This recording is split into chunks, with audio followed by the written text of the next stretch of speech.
work out nicely for Philadelphia in the first half.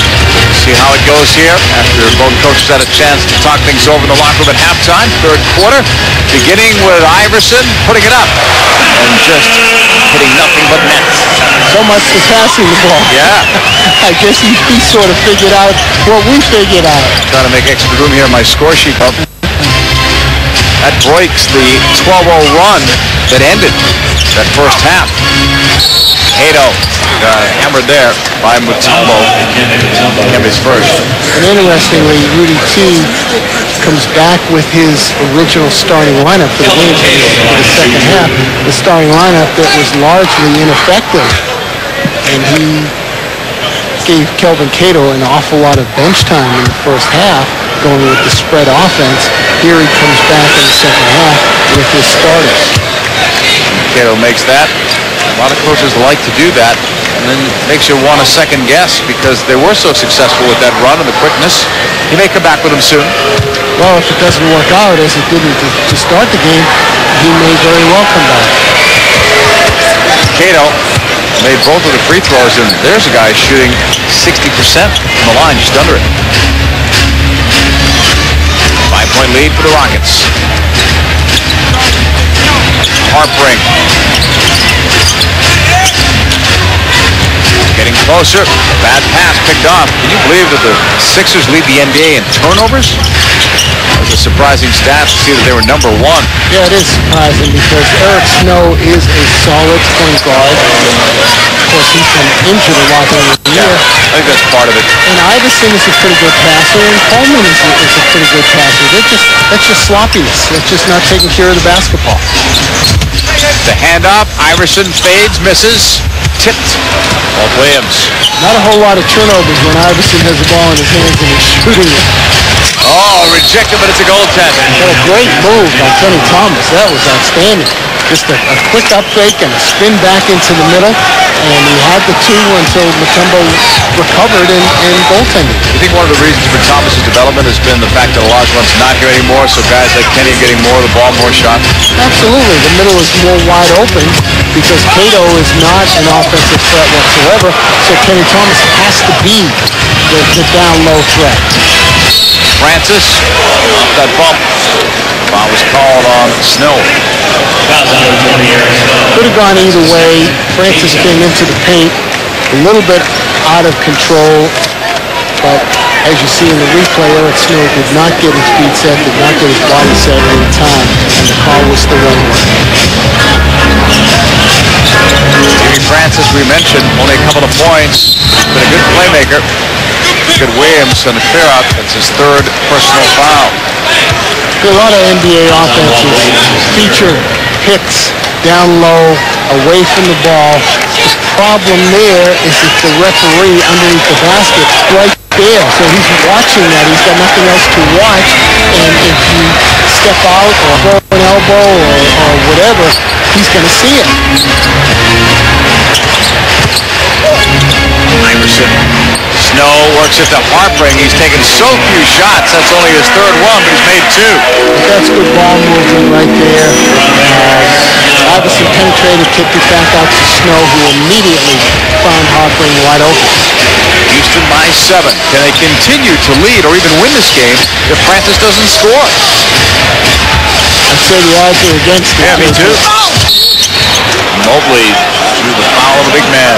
But he is such a terrific player that I don't think he will stay silent for long.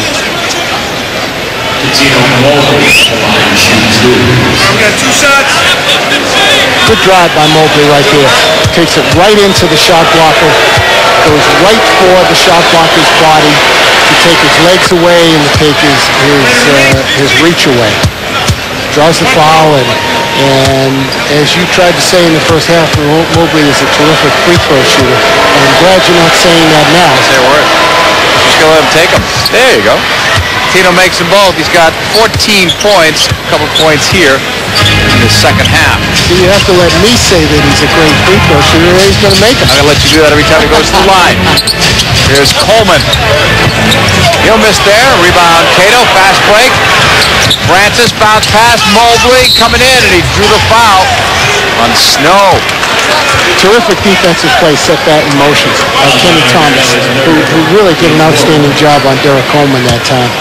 And Houston got the ball and came alive on the break.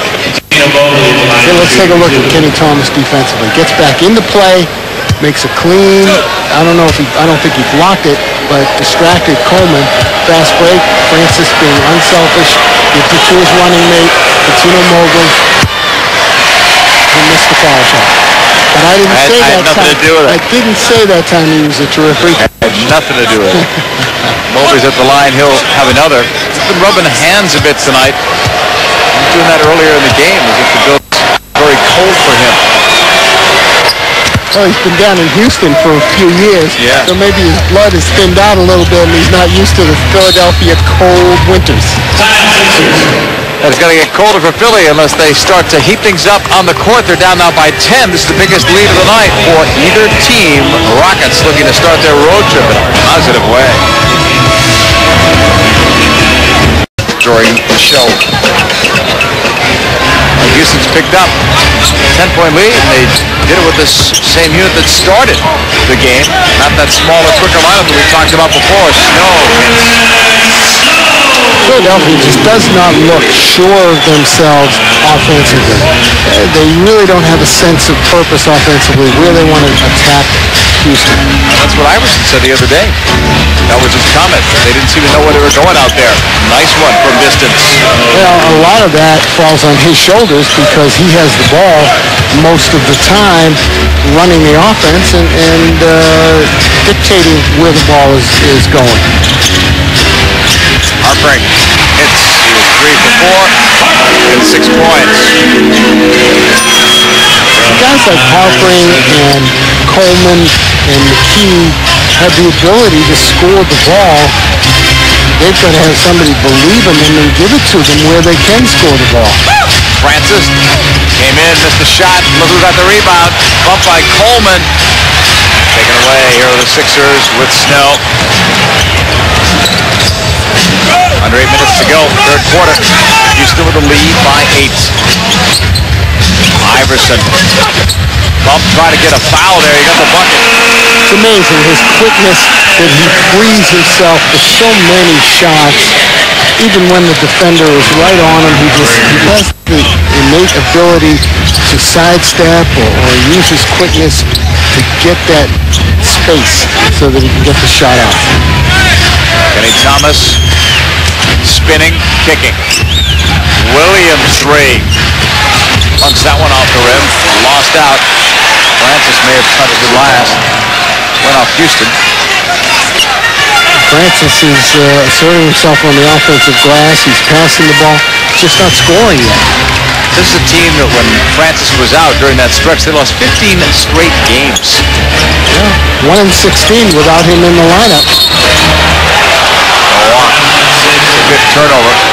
Iverson that time was trying to draw the foul. He said he had my arm, but the second time he said there was another adjective there, but well, only the lip readers got it.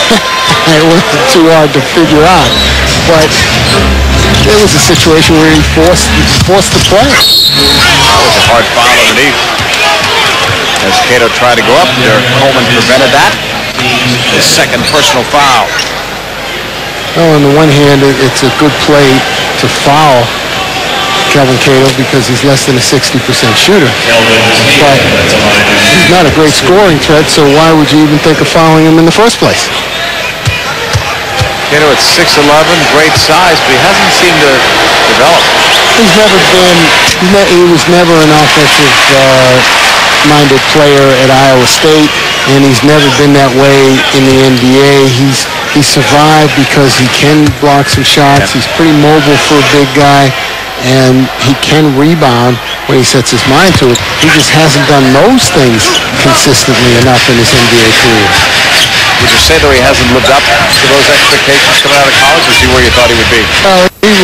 I never thought he was anything more than a backup center in the NBA anyway, but again, that shows you the scarcity of quality big guys in the NBA, that he is a starting center. Stevie Francis with it. Iverson now at 26 points unofficially. Somehow Francis got that ball back up. Played it outside of Williams. Then the Thomas drive. He's going to get called for the offensive foul. His second one. Maybe one pass too many Houston made, but from a coaching perspective, you can't fault them for making the extra pass. Let's see if Snow is set. He comes over to help here, and he will react and get into the play right here. That's pretty good defense by Eric Snow. He went and helped out on 3 different players. That's hustle D.